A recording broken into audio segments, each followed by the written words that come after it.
Large format 3D printers are basically what you buy when you're done pretending that splitting the model into parts is a normal hobby activity.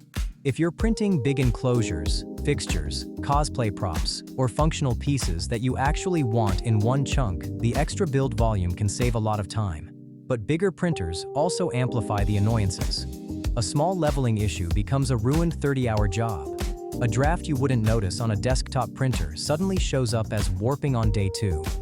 In this video, we'll break down what actually matters when choosing a large format 3D printer. Then we'll finish with the best budget, best overall value, and best premium picks based on consistent patterns across review summaries and user feedback. We've included updated links with the best pricing in the description below. The first thing that matters is the trade-off between build volume and real-world footprint. Large printers don't just occupy more surface area. They need clearance for bed movement, cable travel, and basic access when you have to service something.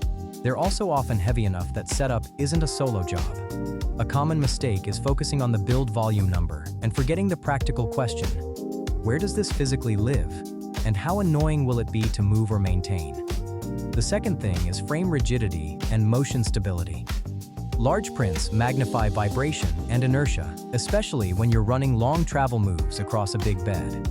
In practice, a stiff frame and a stable motion system tend to matter more than headline speed claims, because stability is what keeps surfaces clean and dimensions consistent over long runs.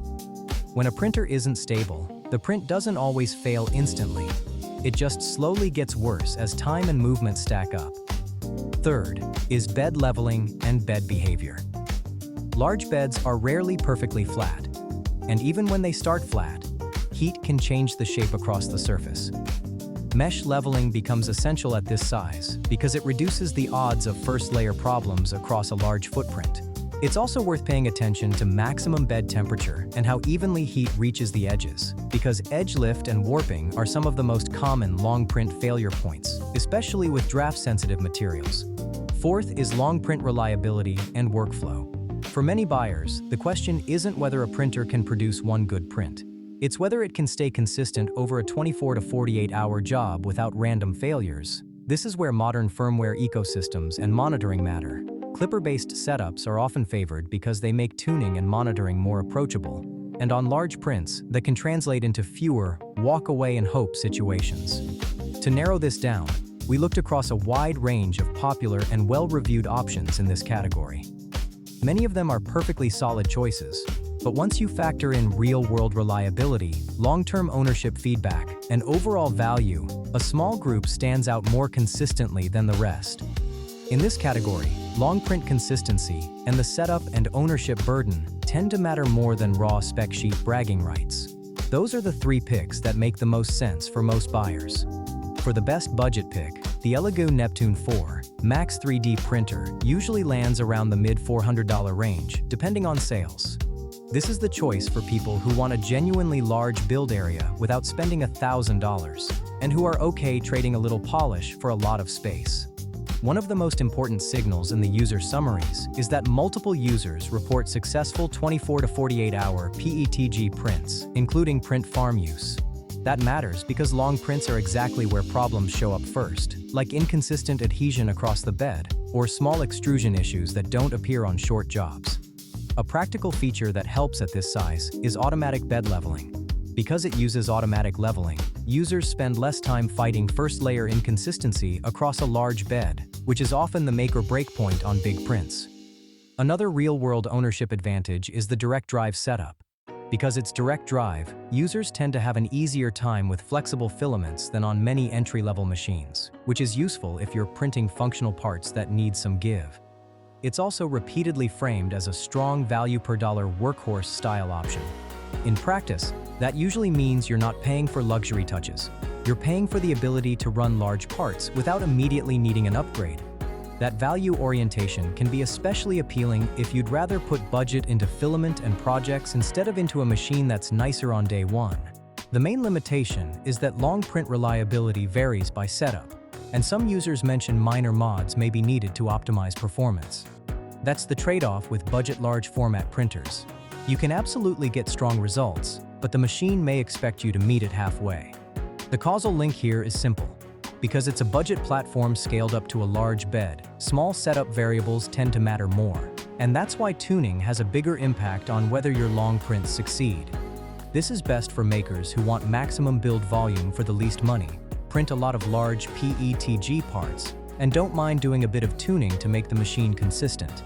For the best overall value pick, the Sovol 3D printer SV08 typically sits in the low $500 range. This one is repeatedly described as the default direction under about $1,000, and that consistency is the reason it lands as the value pick. It's not just that it's large, it's that it fits the things people actually struggle with on big printers: long runs, monitoring, and thermal stability. One of the most ownership-relevant features mentioned is the enclosure option. Because it can be paired with an enclosure, users spend less time dealing with drafts and temperature swings that can cause warping or edge lift on long prints, especially with PETG over 24 to 48 hours. This matters because long prints don't usually fail from one big mistake. They fail from small environmental issues that compound over time. Another major factor is the firmware and ecosystem angle, with Klipper called out as a practical advantage.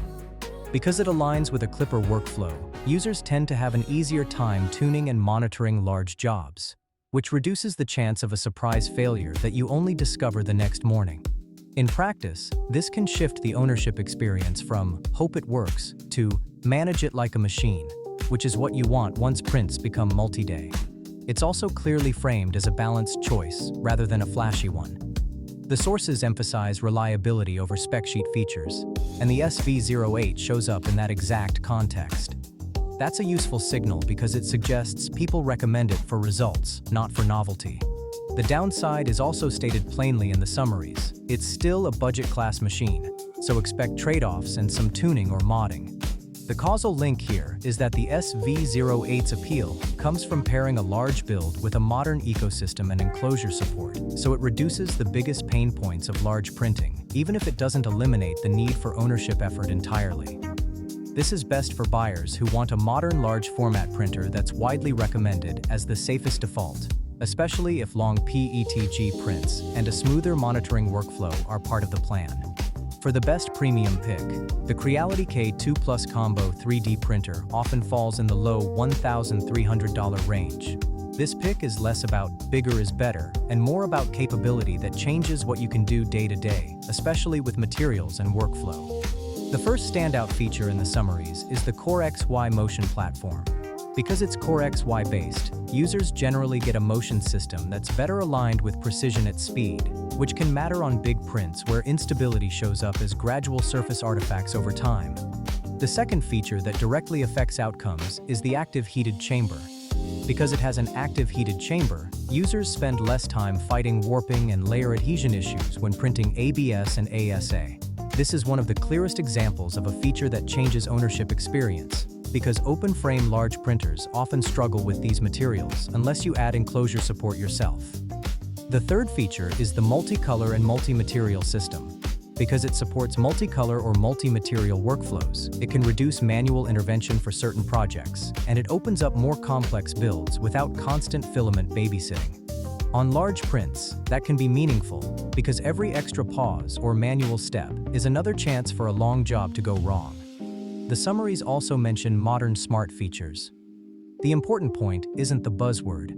It's that these features tend to be aimed at making the machine easier to run and manage once projects become more complex. This premium pick makes the most sense if you actually plan to print higher temp materials like ABS or ASA and want chamber support built in, or if multi-material capability would genuinely change what you build. It's less compelling if you just want a bigger bed for basic prints.